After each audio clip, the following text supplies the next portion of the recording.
Hello, Green Team. We are starting a new series. It is Navigating a Contract to Closing. Today, we are on part 1 of 6 of the series. You can see the outline of the full 6 parts here. Today, we'll be utilizing the between contract and closing form. Next, we'll work on the TRR. We'll do repairs and reminders, understanding the financing process, executing the closing process, and then finalizing a closing. This is all the steps that it'll take, whether you're on the buyer or the seller side, to get you from an under contract to a commission check. Today, we will be covering 5 different areas. So we'll be talking about this between contract and closing form. We'll go from entering the info into the form, understanding the deadlines, recommending inspectors, scheduling inspections, and then dealing with the earnest money deposit. These aren't all in chronological order. Some of them will be happening at the same time as you see as we go through them. We're going to go through them piece by piece so you can understand each piece individually. Where we left off last time, we had created our property file for our contract under property files pending. And we've got our Green Team 4021 Sam Gordon Drive right here. You'll notice already in these forms or already in these folders, when you create a new contract folder, you will have a form set up for you called Between Contract and Closing. These are extremely valuable and should be probably the first place you go once you start trying to figure out what you're going to be doing for the closing process. So you can see there's 2 different sides of this form. There's a seller side and a buyer side of the form. You will want to fill out the side that you are on. If you're on both sides, you might work through both sides of this form. It may help you keep everything organized. For this situation that we're dealing with on 4021 Sam Gordon with the overhills, we are going to be on the buyer side. So I'm going to work through the info that we would enter in here based off our situation with the overhills. So we're in our form. First thing we're going to do is put in our address, which we have is 4021 Sam Gordon Drive, Norman.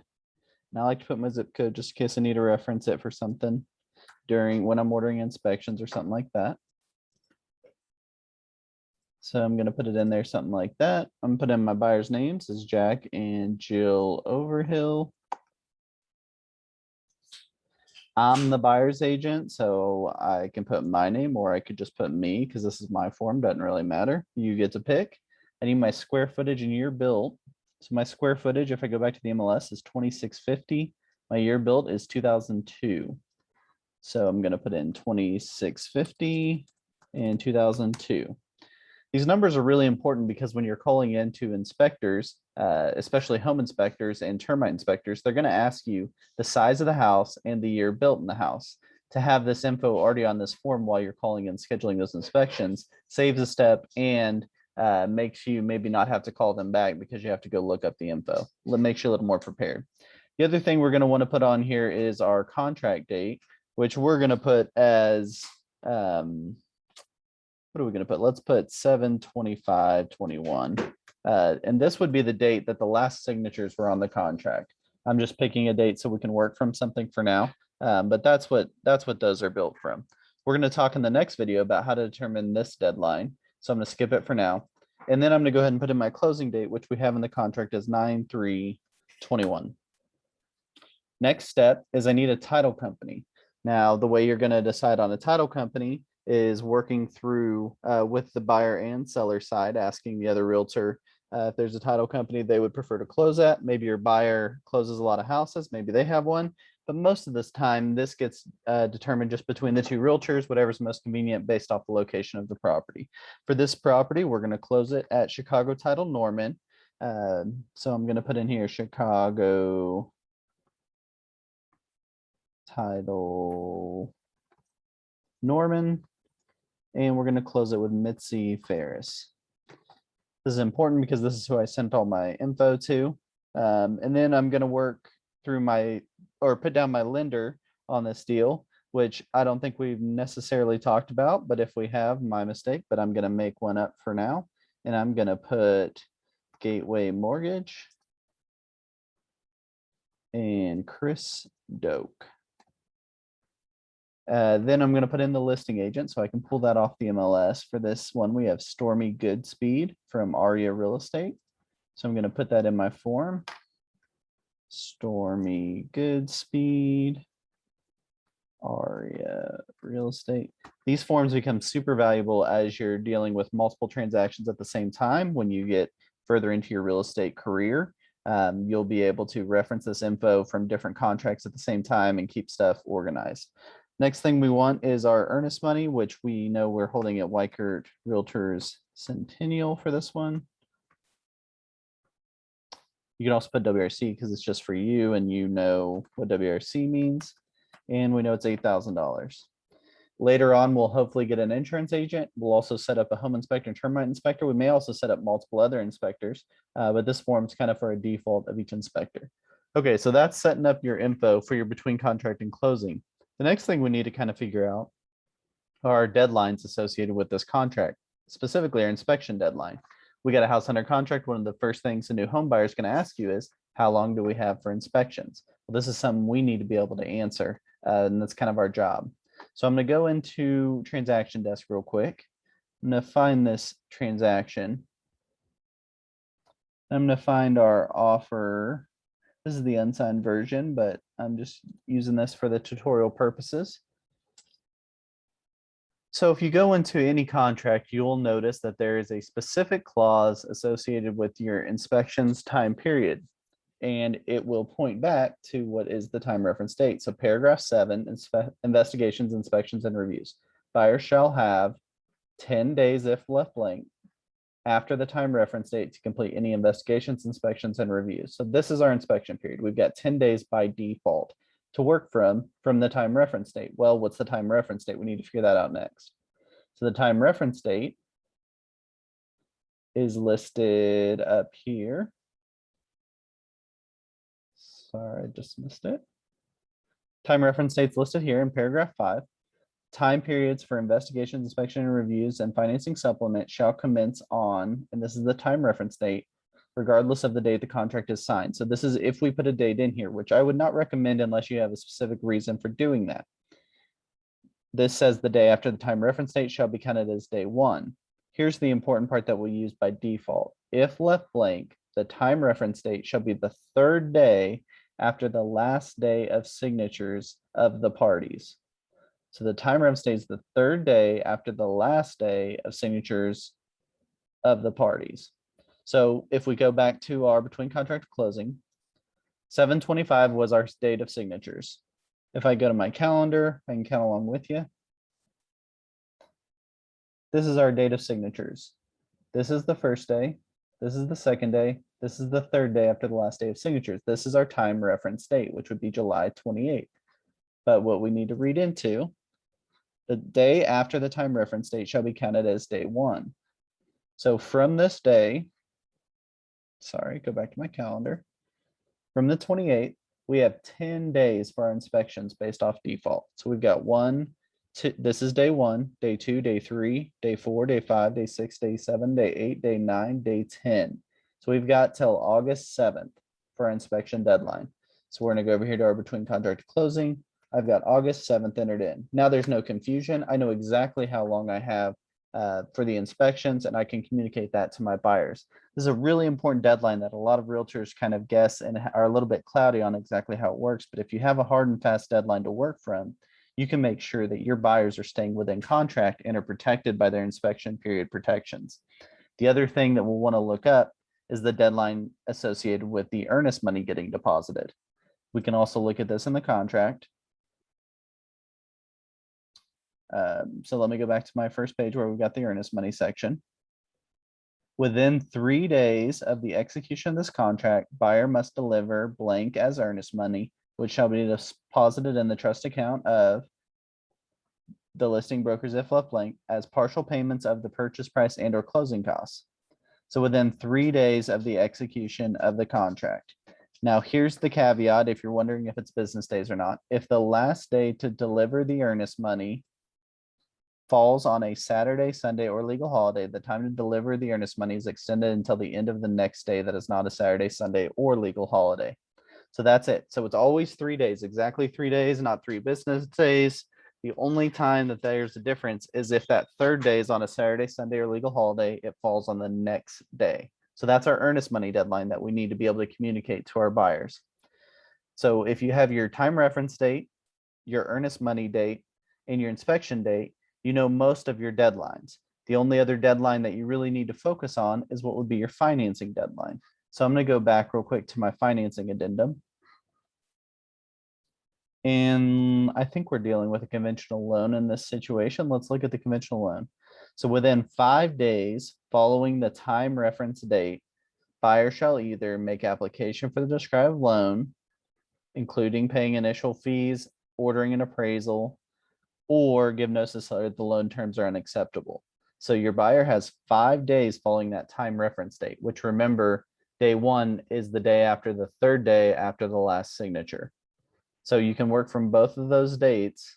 Basically, this is working from the same calendar as an inspection deadline, except it's 5 days earlier. So if I work back 5 days from my inspection deadline, which was the 7th, this is day 10, day 9, day 8, day 7, day 6, day 5. So I've got the 2nd, August 2nd would be my deadline for my ordering an appraisal and starting the loan process by the buyer. So keep these deadlines in mind and make sure you're telling your buyer about these deadlines so they're prepared. The next thing we need to do, because we're on a deadline, we need to get our inspection scheduled. The easiest way to do this is to recommend to our buyer certain inspectors to use, or tell them to select their own, but we're going to help them schedule it. So what we say is, if you have a home inspector or a termite inspector that you'd like to use, let me know and I'll get it scheduled for you. Or if you would like me to send you some options, I can do that. And then you can select and let me know which one to schedule for you. Then we're going to ask the buyer if they would like to be there for inspections. If they would like to be there for inspections, we're going to ask them to come for the last 30 minutes or so of the inspection so they can get a review. If they would not like to be there for inspections, we're going to have them send us something either via text or email letting us know that. And then we are going to have the inspector update them after the inspection, hopefully via a phone call. But the first thing I need to do is find recommendations. Easiest way to do this is to search our drive for our vendor list, which I have pulled up here. It's called WRC vendor list. And I'm going to send them 3 home inspectors. So you may have your own home inspectors and you will learn as over time as being a realtor who you feel more comfortable with, who you like working with, who your buyers like working with. But we've got some options in here on the drive that you can send as home inspector recommendations. The other thing you will send are your termite inspector recommendations, which we've got a few in here. And again, you'll feel more comfortable and you're welcome to ask other realtors in the office who their go-to people are, because that may make you feel a little more comfortable recommending them. The key is the language that you're using to recommend these inspectors. We don't want to say, here are our recommendations. We don't want to say, here are the inspectors to use. We want to say, here are some inspectors that other people in my office have had success with in the past, but feel free to use your own. We never want to be on the hook for someone being upset and saying, well, your inspector told me this. That is not the situation we want to create. We always want to let the buyer make the decision of which inspector they're choosing. So we will pick out our inspector. We will call them up, try to time it out with when the buyer's available, and try to get those scheduled. Once the buyer selects who they want, we call them, check with the buyer's time. And then the other thing we have to do is we actually have to schedule the house for an inspection. The way we do that is we come back into the drive or into the MLS, and we'll go to our showing time option down here. It works the same way as scheduling a showing, and you'll see this property status is pending is no longer accepting showing request at this time. Are you scheduling an inspection? So if you're scheduling an inspection, it lets you go through. So we would say yes.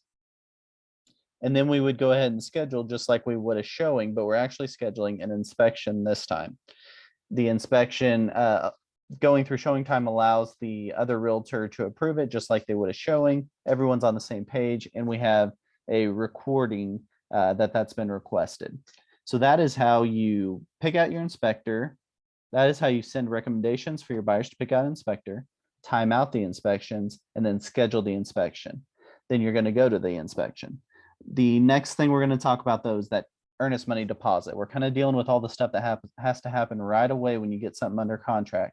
And the next thing is the earnest money deposit, which has to happen within those 3 days. So we are depositing the earnest money at Weicker Realtor Centennial, and it's $8,000. So we will get a check from the buyers. We will deliver this, in this case, because it's Weicker Realtor Centennial, we'll deliver the check to Sherry. and she will need what's called an earnest money form in order to deposit the check in our account. So you will go to your transaction desk.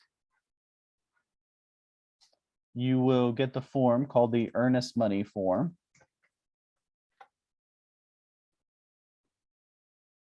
If you type earnest money up here, you'll see earnest money form, the OREC version. We're going to add it to our transaction. And then we're going to real quick just look at what the options are in this earnest money form. Now the top is always going to get filled out. So we've got names in here. We can put the seller's name and we're going to put the amount. So it's $8,000. It's a check and it's going to Weichert Realtor Centennial. So the top always gets filled out, whether it's our company, another real estate company, or a title company. We always fill out this top section with the information. Next, we've got three options. Either this money is being held with the selling broker, who's the buyer's broker. In this case, we're the buyer's broker, so it's us. Or it's held with a listing broker, which is Stormy in this scenario. Or it is being held by a title company, by an escrow agent. Those are your three options. You don't need to fill out all these sections. You only need the one that actually applies to the situation. Okay, so we are in the scenario where we are holding it as the selling broker because I'm working with the buyers and we're holding it Weichert Realtor Centennial. So we're going to say we're depositing the earnest money in the selling broker's trust account. We are going to sign here and we're going to date here. Now, this would be all we need to send to Sherry. Once we have signed it and dated it, we're going to send it to Sherry. She's going to deposit the money, and then she is going to put the earnest money receipt in our folder for us. Once we have the earnest money receipt in our folder for us, we are going to take this form and the receipt, and we're going to send it to the other realtor so that they have the confirmation that the earnest money has been deposited. Keep in mind, you're on a very strict deadline once you go under contract, that you've got 3 days to get this done. And if the last day is a Saturday, Sunday, or holiday, you get 1 extra day to get it done. This is the first step of the between contract to closing. Watch out for part 2 coming up next.